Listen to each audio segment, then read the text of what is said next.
Greetings and welcome, everyone. I just got done watching The Cart Before the Ponies, and there is quite a bit that I'd like to talk about here, but I imagine most of you are questioning why I'm doing this in a vlog fashion, and that's because I am actually with my wife's family at a reunion this weekend, and I'm a little away from my microphone and my normal setup, but I wanted to watch the episode and give my thoughts like I usually do for Saturdays. First off, I know that a lot of people are going to be comparing this episode to games like Mario Kart, and yeah, I couldn't help but think about that same game series when I was watching this episode, and kind of hoping that someday, somewhere down the road, someone is going to make a game that features what's in this episode. And yet at the same time, I have to wonder whether somebody up at Hasbro or DHX already had the idea for this game and was trying to test the waters to see how many people would be interested in it. And I don't know, it's sort of a give and take.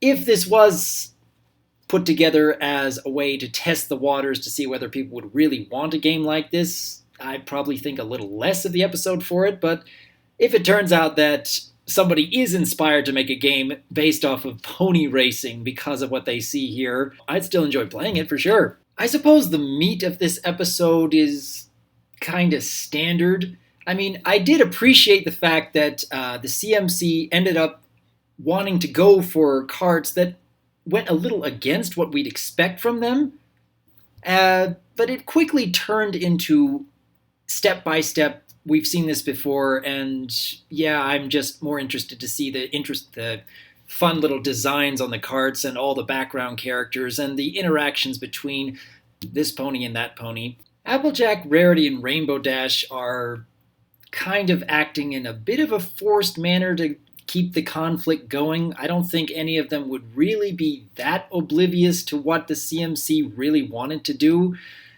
It's good enough for the story, but I don't know, maybe I was kind of expecting a little bit more here and there. I think the song was also kind of hit and miss. I mean, there's some good harmonies here and there, and I like the beat for the most part, but I don't know if the lyrics really stand out that well. It was fun enough for one viewing, I suppose, but I don't think I'm going to be going back and listening to it over and over again like some of the other songs in the series. However, there are more than a few elements from this episode that I genuinely did enjoy watching. They just happened to be in the background for the most part. That moment when we found out that Rarity lost the first competition because of something Derpy built, that came completely out of nowhere and definitely gave me a good chuckle. I mean, even Rarity's reaction afterwards, you have to imagine some people on FimFiction are going to start writing revenge stories from here on out, based solely on just how frustrated and angry Rarity was for those few seconds. However, I think the big question that is on most everyone's mind is, who is that with Derpy? This is a male Pegasus who I'm pretty sure we have never seen in the entirety of the show before. Is he somehow related to Derpy, considering how close his color scheme is? Because if he had appeared somewhere before, I have to believe someone somewhere would have been coming up with all sorts of origin stories surrounding the fact that he does look so closely related to Derpy. I know that a lot of us were probably hoping there'd be some fan interpretation of Derpy's family brought into the show's canon, but I can understand why the writers and animators really couldn't do that.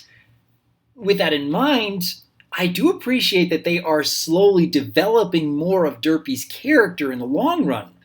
Even if it is just in the background right now, imagine what could come in future episodes. Unfortunately, the fact that I was finding far more interesting elements in the background doesn't speak that highly about the story itself.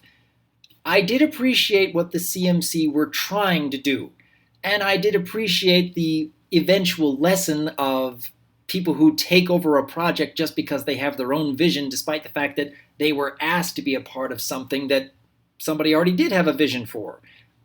It's just that Rarity and Applejack and Rainbow Dash were being very predictable in their behavior throughout the entirety of the conflict, and it kind of went against with what they've been learning before, but I guess it was kind of necessary for the whole conflict to work in the first place. I don't think anything set up in this episode is terrible by any means. It's just predictable. And I don't know, I was kind of hoping for a little bit more twists and turns along the way.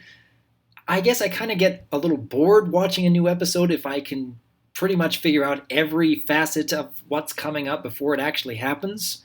A couple of exceptions happen to be surrounding Derpy. So what does that say as the episode as a whole? Actually, I take that back. There was one other thing that really bothered me when I was watching. When the camera zooms out and you can see the entire racetrack and you see that it's intersecting all these different ways,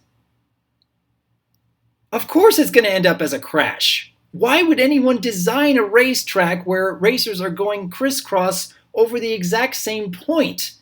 It still doesn't make a whole lot of sense to me, no matter how many times I've been thinking about it.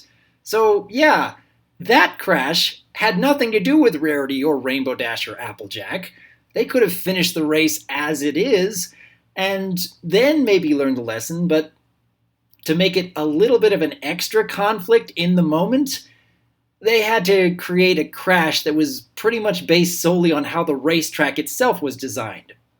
Someone please explain that to me. I don't know, maybe I'm just being a bit too picky because this is only a first impressions and I'm kind of trying to get through this as much as I can before I'm meeting up with my family for their reunion again. There were definitely a few moments that made me laugh out loud, and there were certainly a lot of really interesting designs in the carts and a whole lot of background ponies that we've never seen in any episodes before, which will definitely give a lot of fuel for new fan fictions and fan art, so good on you for the writers and animators there.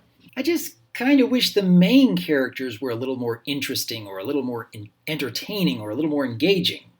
With the exception of Rarity, because that scene where Derpy stole her spotlight, that's fun, that's entertaining, and that has a lot of story possibilities.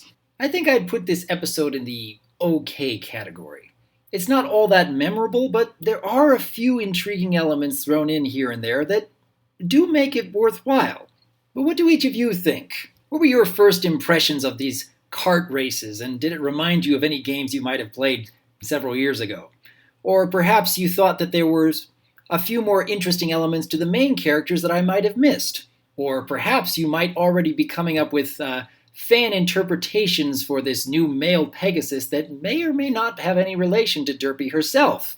I would like to hear your thoughts in the comments below, and as per usual, I am Dr. Wolf, and I look forward to hearing from you.